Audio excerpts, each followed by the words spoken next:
on a high-level overview, SBIRT is basically screen every kid who comes in your door. Right? There's a craft screening tool. We'll get into it in just a bit. Screen every kid that comes in the door. When they go to the medical visit, the provider looks at the screening and provides a brief intervention, literally like 2 to 5 minutes as part of the medical visit. And then should the kid need some additional treatment, whether that be just exploring further or maybe referral to outpatient treatment because of the high use, that's where therapy comes in.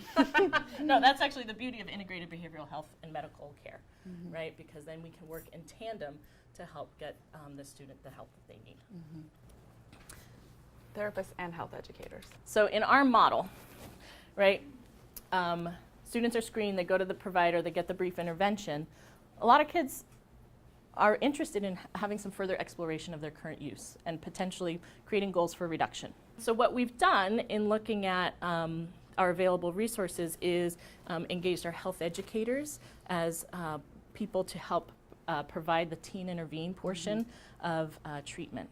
Teen Intervene, as we'll go through, do you want to give an overview of Teen Intervene to give it context? Yeah, it's just a brief intervention. It's 2 to 3 sessions with a kid, evidence-based, and it's just a nice way to have a conversation with kids. And really the goal is to create personalized goals that the kid finds important. And so that can be done with a mental health provider, behavioral health provider, or the health educator is also a really great resource for that as well, particularly at our sites where we have really limited behavioral health providers. Health educators are there every day and able to meet the need a little more quickly than necessarily a behavioral health person would. So really both can be utilized for that. Yeah.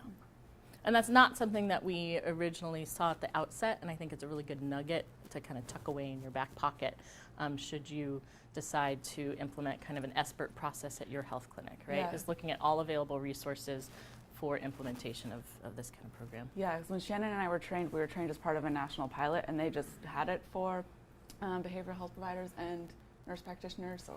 But we saw in our sites that really health educators are a huge asset that we should tap into as well. So how do we screen the kids? The CRAFT screen is an evidence-based screening tool for adolescents. CRAFT stands for car, relax, alone, friends, family, or trouble. It's a questionnaire that the students fill out when they come in for their appointment, right? They're sitting in the waiting room, waiting for their medical visit, waiting to get vitalized. It's part of their slew of paperwork that they're going to be looking at and filling out prior to the visit. And it's the only evidence-based adolescent alcohol and other drug use screening tool available now. There's a sensitivity of about 76%. For any problem, right? It's looking at use, abuse, or dependence. And there's a specificity of 94%, so you might get like a 6% false positive.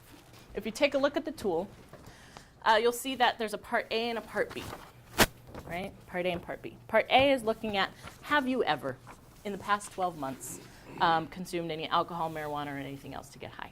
If any of those questions are yes, you have a couple different choices.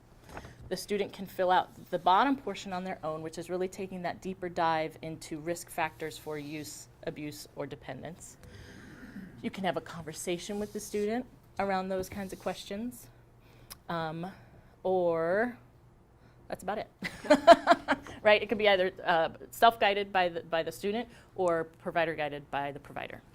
What we've done in our clinic actually is reformulated this a bit because it's kind of can get a little confusing if you're in 9th grade and sitting down to fill this out. We've just listed all the questions. And every kid fills out all the questions. And then the providers score it on the back accordingly. Right? The way the CRAFT is set up is if yes, then fill out the bottom portion. If no, then don't fill out the bottom portion. And we found that kids got really confused.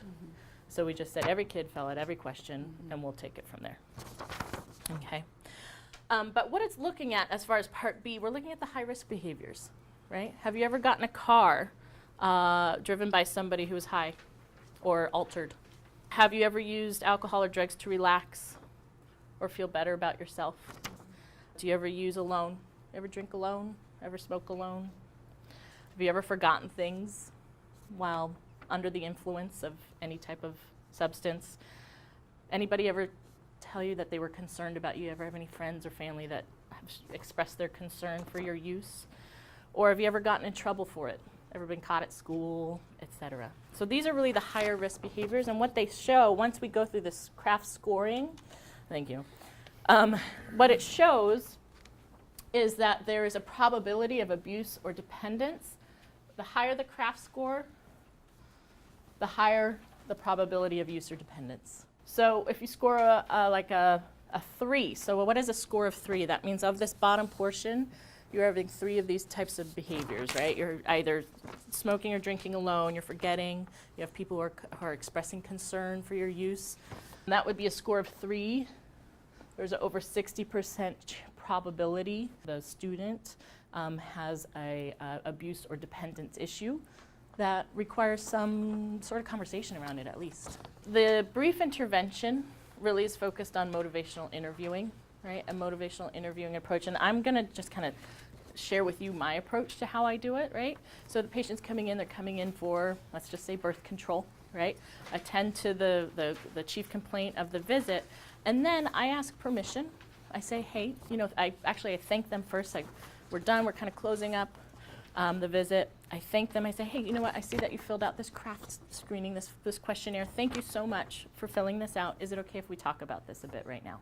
Right? So I usually ask permission first to talk about it. And then if they have a score of 0 or of 0, I usually give positive praise, right? You know, thanks so much for filling this out. I see that you're making some really good decisions right now in your life. And I want to let you know, like, that's going to absolutely, it's so silly, but I usually say, what do you want to be when you grow up, right? And then they say X, Y, Z, and I say, you know what, these decisions are absolutely going to help you get there, right? These are keeping you safe. They're keeping you, keeping you good focus on school, whatever it is, right? That's kind of the positive praise that I give. It's a 1-minute intervention. Doesn't really interfere with my main chief complaint that I need to address during the visit. And it's kind of a done, closed deal. So then the question is, what happens when the score is higher, right? And that's the fun part, because you get to dig a little bit deeper, right? Depending on what it is that they're scoring high on. And I put it out and I look at it with the patient. If they've said, if I've ridden in a car with somebody who's been high or altered, I just say, so tell me a little bit more about this, right? Motivational interviewing, open-ended questions, exploring what the patient's experience is. Mm-hmm. They share their experience and we go from there. If they're having an even higher level of use, if they're saying, they're checking that they're using alone or that they're using to relax, I start with the same question, tell me a little bit more about this. I find a question that really gains trust is, what do you like about that? What do you like about smoking alone? What does that provide for you? Mm-hmm. What do you not like about it? What are your goals around it, right? What is it that, have you ever thought about reducing your use? How is it affecting you? When you put it out on the table, you say, let's talk about this, right? And let's talk about it in a genuine way. I'm not going to tell you what to do. This is what's happening right now. I see that you're making these decisions around your use. What is it that you want? When it really opens the door for kids to start talking about their stress, their family, all the juicy stuff, all the whole reason that we're there in schools with kids is to get them for those reasons. Yes, the birth control is important, but this is really, I think, the juice of care. And what I found is that kids are really open to talking about it, right? Especially when they're using for stress relief or for coping, right? They are really open to talking about it and to engaging in change just by the nature of the conversation. And sometimes that's in repeated one-on-one visits with the provider, and sometimes that's through the referral for an even deeper dive with the behavioral health provider or the health educator. That actually kind of brings us to the referral to treatment. So you provide the brief intervention, especially so if they're scoring 2 or higher, that's showing that they may have there's further assessment that's needed around their alcohol and other drug use, whether it's use, abuse, or dependence. And so that's not going to fully happen in your 15-minute medical visit when they were there for something else, right? This is really just the start of the conversation. And further assessment is needed. That's where the referral comes in.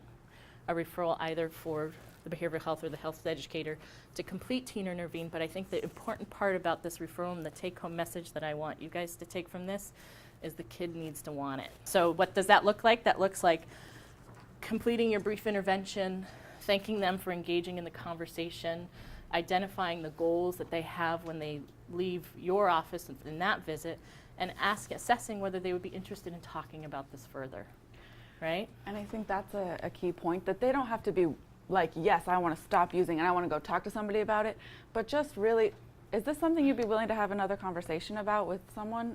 Would you be willing to explore this more? Yes, okay, because most kids aren't coming into when they've got their referral like, so I really want to change it. Right. Not how this is happening, but they are willing to start that conversation, and really on the medical end, making sure that the kid is aware before the referral is made that the referral is being made is very important. Yes. Because it's the kids feeling that their confidentiality is really being respected obviously is really, really huge, and so in making referrals, making sure the kids are aware that that's happening. Yeah, that is imperative, because Yes. you totally lose trust otherwise if Yeah. you make the referral and then somebody else calls them in and they have no idea why they're being called in. You can see how that might set the further intervention up for failure, really, because you have to go through so much rebuilding of trust with the student. So you do the craft screen, you have your brief intervention, you assess whether they'd be interested in talking about this further, and you maybe set some goals. So, Jessica, you've been smoking the marijuana. You've been smoking it alone, right? And I hear that you really are interested in maybe reducing that. So about how many times a week do you smoke alone? 4 to 5. 4 to 5. Okay.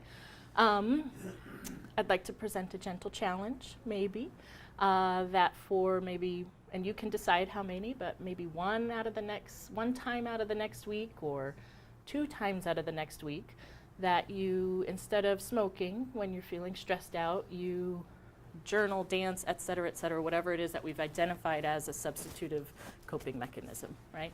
That you do that maybe twice out of the next week, and you come back with me or with our counselor in a week to talk about it a little bit more. How does that sound? Could maybe do one. Okay, I love that idea. Good job. Yay. Fireworks and tons of positive praise and all that good stuff for closing. And then would you be interested in talking about this more, doing the referral to treatment potentially for teen intervene? So if you're scoring the craft score and you get a 2 to 4, that's where we're looking at assessing for an internal referral for behavioral health or health education for the teen intervene intervention. If the student's scoring a 5 or more on the craft screen, I mean, that's basically having most all of these types of choices around alcohol and drug use. That potentially could mean that they need a higher level of intervention, like inpatient or outpatient, potentially. It requires further assessment, but we also need to be thinking like this might be something that's not handled internally. And so for that, what we've done is found youth-friendly places that we can refer for more intensive treatment. And I've been really fortunate to have a woman from the West Oakland Youth Council, Catherine Norris. I don't know if you guys know her, but she's really awesome. She comes up to the school, we'll meet with the kid at the school, and then get their family involved as well. And so finding in your area who you can refer for the more intensive treatment is really valuable.